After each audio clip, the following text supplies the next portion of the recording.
kwegamba bannange munsonyiwe nseka naye siseka naye neewuunya. What's so funny? What's going in Uganda? I'm sorry, I'm not laughing, but I just wonder what has happened to the clever minds of Uganda, to sensible Uganda, to reasonable people in Uganda. Why? Now, Uganda is a country where children still go under trees, but people they are prepared to welcome leaders, entertain them, and let them go without question. Uganda is a country where children they are still studying under the trees. They use sticks to write. MPs use iPads, but still they are prepared to stick with the same system that has not worked. Uganda is a country where education, quality education, you can get it at a price. We don't have universal education. Uganda yense yeewuunyisa. Byonna abaana bakyasomera wansi w'emiti bawandiisa buti. Naye abantu abakulembeze bajja ne babakyalira ne mubawa n'obululu ne mubasanyukira ne mubasanyukira bulungi ne baddayo nga temubabuuzizza. Uganda is a country with a poor health system.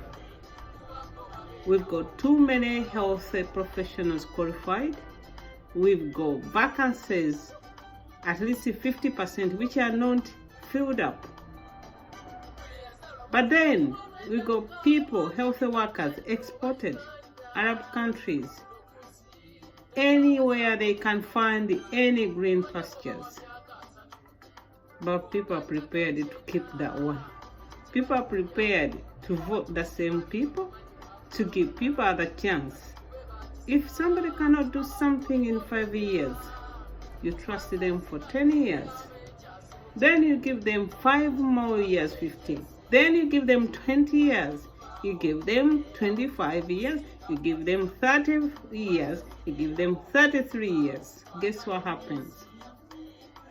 Somebody, if got a good health care, who was not meant to die when he is 1 year old, would be alive today at the age of 33. But it hasn't happened because of poor services, because there is no medication. So Uganda is a country prepared to give people chance after chance, people after chance. Why? Uganda, ensi yaffe, abantu bawa obululu abakulembeze naye nga ebyobulamu biri bubi. Ne mubawa omukisa ku myaka 5 ne mubongera 10 ne bajja mubongere ne mubongera 15, 20, 25, 33. Kati teebereza waliwo omwana eyafa nga wa mwaka gumu, singa yali yafuna ebyobujjanjabi yali badde olwaliro nga emyaka 33. Bannayuganda bannange, mulekeraawo endowooza erowooza nti Katonda yasazeewo, Katonda waliwo bye yasalawo, naye waliwo ebintu naffe bye tukola nga biremesa.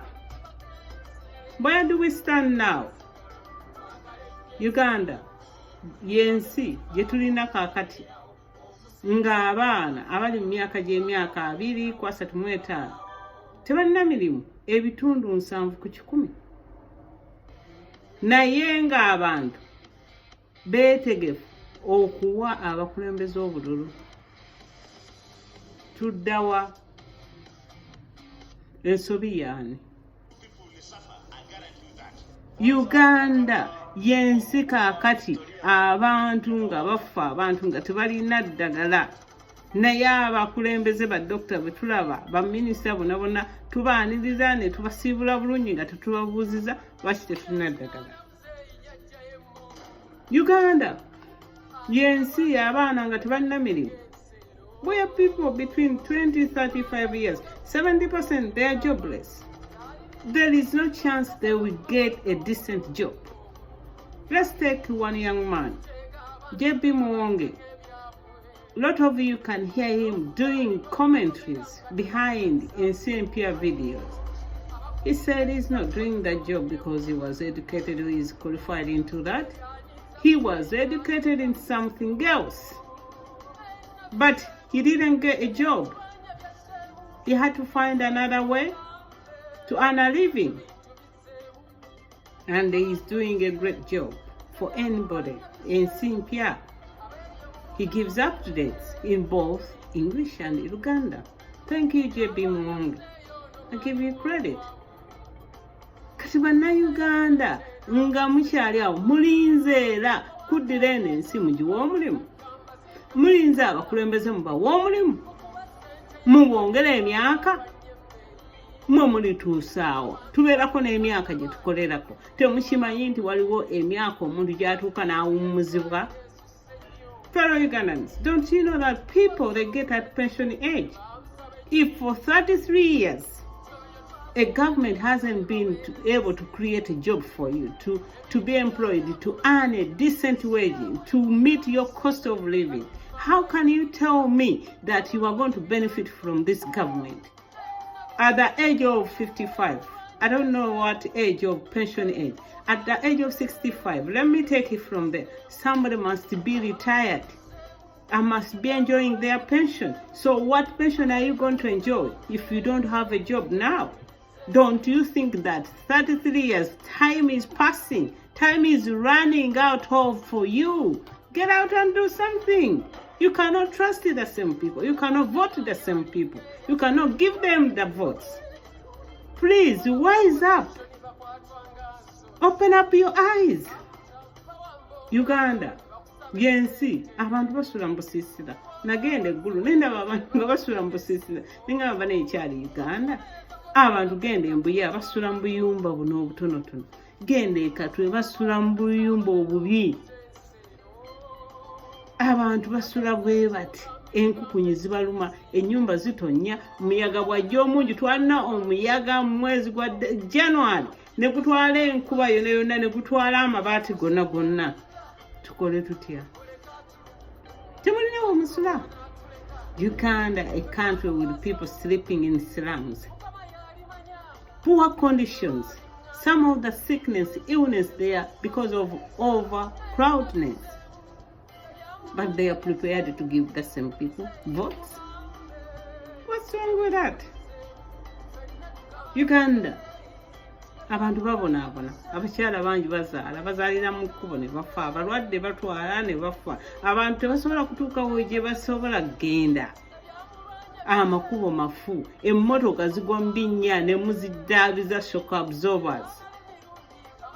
Temusobola kutuuka gye mwagala mu kiseera n'ogenda ku kisaawe ng'abantu bavuga kameme. Naye mwetegese okuwa gavumenti n'abakulembeze abatutuusiza ku kino nga tebasobola kututuusa ku kintu kirungi mubawe obululu. Uganda, a country where you cannot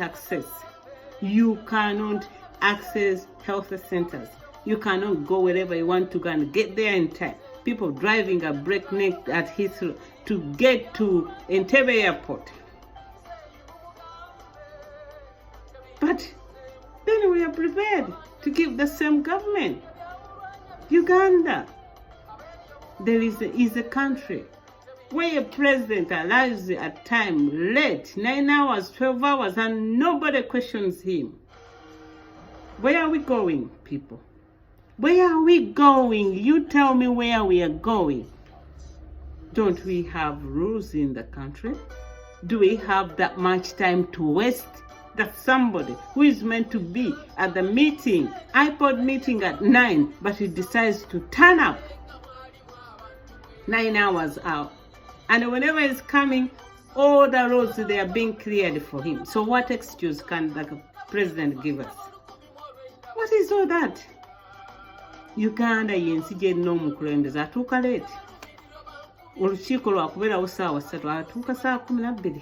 Naye tewali amugambako, tewali kubanga ye president. Naye tetulina amateeka gafuga nsi. Uganda, a country with the IGP, head of the police, and the Minister of Internal Affairs. Many things they happen, safety, robbery, murder. injustice, beating civilians. And he will never make any comment. He will never say anything. No one will ever be sacked. Uganda wa police, omukulu wa police, wali tumulina. Naye ababbi, abatemu, abakola kino n'ekino, abantu ba bulijjo nga tebalina musango. Naye talina kintu kyonna kye yali akoze oba okwogera. Uganda, tuli ku ki? Kiki kino? Temulaba nga kifuuse kivume? We got people who have been caught into corruption. And what happens? Nothing. Where is the money? Somebody earns $1 million. Why would he buy a house at 100 million? Let us have credible report. Where did they border on? Uganda. Judicially, all these judges who were on age limit, they've been given 100+ million each one. For what? They are being paid, they get wages, they get allowances. So why are they being paid bloody 100 millions more? Tetusobola kulaba abalamuzi abaali ku musango ogw'okusalawo ekkomo ku myaka. Babawadde buli muntu ssente millions 100 n'okusoba. Uganda, byebyo ebinsesa. Naye abantu bo tebabiraba balinze kuwa buwi bantu bululu. Why are you waiting to give votes? Uganda, a president is seeking a budget of 17 million for him to tour around the country, traverse around the country, campaigning. No campaigning for opposition. And the Electoral Commission is sitting watching. The finance is happy to give them money. The parliament will pass that without any delay. Uganda? Laba, omukulu w'eggwanga bamuwadde millions 17 atambule ensi yonna. Naye ate mu kutambula alinamu ebintu bya campaign. Naye akakiiko akakolera ebyokulonda katunula butunuzi nassaako omukono Museveni wa myaka 22 yagenda okwesimbawo ku bwa president. Naye nga bagamba nti tebaabirabye. Uganda, baba abantu naye nga ate abamuvuganya bo tebakkirizibwa kola kintu kyonna genda wantu wonna. Uganda, abantu ne babakwata babbye ssente handshake naye tewali abagambako. Fellow Ugandans, until we stop to accept this, we are not entitled, we are not born to respect the people to take our money. We were not born for let these people take our money, take the liberties wherever they want. We were born to live in Uganda, to be happy, to live in a happy country as citizens, to work for our country, to progress, to see our country progress.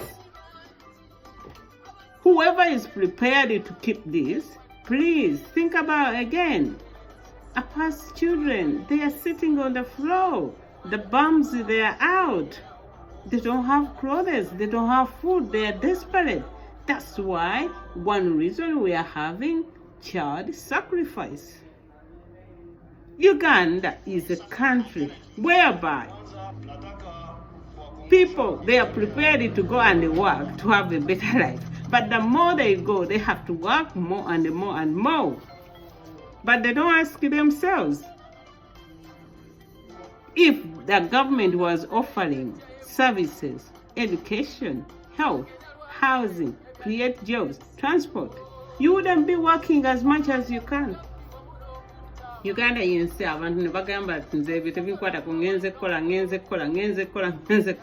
Naye njagala okukubula singa gavumenti yali ekuwa ebintu ebyo ebyobuyigirize, ebyobulamu, oneeleeta emirimu, neeleeta amayumba, neeleeta ebyentambula, walibadde teweetaaga kukola nnyo. Walibadde okola essaawa nga 7 naye n'otakola ssaawa 12. Abantu waka abamu bavaayo essaawa 12. Ebyo byetwagala si byetwagala. Tutunuulire kiki kye tulina okukola. Tutunuulire obuvunaanyizibwa bwaffe buliriddawa. Let us look our responsibility, fellow Ugandans. Why would somebody wake up and go out to work from 5 until maybe 7 p.m., until maybe 8 p.m. Let me tell you, if you had good governance, you wouldn't be working over yourself. You'll be working maybe 7 hours a day. Uganda, that is where everything happens. That's where leaders, they don't want to come out of their leadership positions because it's too much, it's luxury, it is easy. Uganda, abantu bagala kuva mu bifo byabwe ebyobukulembeze kubanga buli kintu kyonna bakisanga nga kyangu, tewali ababuuzaako, tewali abagambako. Uganda, UCC will turn off television, radio.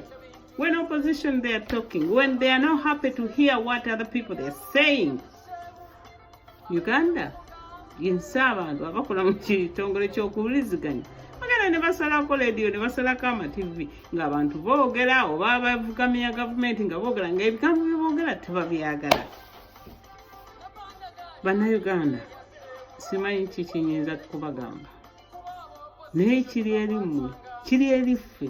Abantu tubaleke ekintu tukireke kibeere bwe kityo. Uganda be bantu bagenda mu nsi yonna, kati buli munnayuganda yenna afuba kufuluma Uganda kubanga kati enfuna efuuse enzibu, ebyenfuna biri bubi, tebikyasoboka. Uganda is suffering from brain drain because everybody now cannot see opportunity in Uganda. Is looking somewhere else where they can get jobs, where they can feel so free to express themselves. Should it be like that? It shouldn't be like that. All the money they send, what has it helped? Uganda, Uganda, Uganda, Uganda. Ensi yaffe abaana bonna bafuba kufuluma, abantu baffe bakulu bakadde bafuba kufuluma basobole okugendako owandi basobole okufuna omulimu. Security is not about guns, silence of guns. Security means something more than that. Can you get your wages on time? Can you get decent wages? Can you go to bed when you have eaten enough? Can you wake up when you know the program of the day, how it's gonna pan out? Ebyokwegendereza tebitegeeza nti tewaliwo mundu, nebitegeeza ofunye omusaala ogumala ku budde, ogenda kulya emmere nga tonnaba kwebaka, bugenda kukyanga omanyi ki kyogenda okukola nga tewali akukwata ku mukono, nga tewali akuziiza. Uganda, ebintu ebyo byemmenye muddeyo mu vidiyo mubirabe kimu ku kimu, mumbuulire oba waliwo ekintu ekikyamu kyenjogedde naye ebintu bisesa. Watch Uganda. Why are we prepared for this? Go back to this video word by word and you tell me what is wrong. I'll be prepared to agree with you. But however, we are in a long hole. We have to stop this, we like it or not. I'm begging you, fellow Ugandans. We are not born to suffer. We are not born. We are born to progress our country. Uganda. Banafa abamu bafiira wabweru kati twaniza mirambo. Some people, they decide to die abroad and their bodies, they are being expatriated back to Uganda. Is that what we want? No, we don't want it. Uganda is not a limbo. Uganda is a country where we should live safe, everybody. Come on, Ugandans. I beg you, come on, Uganda. That is where Uganda is. Who is there? Who is going to take over? Who wants to take the change? Who wants to bring the change? It's Ugandans. No one else will ever bring that change. God bless everybody. It's not funny, but it's a reality. Although it makes me laugh, I don't laugh. I'm crying inside. Thank you very much for listening.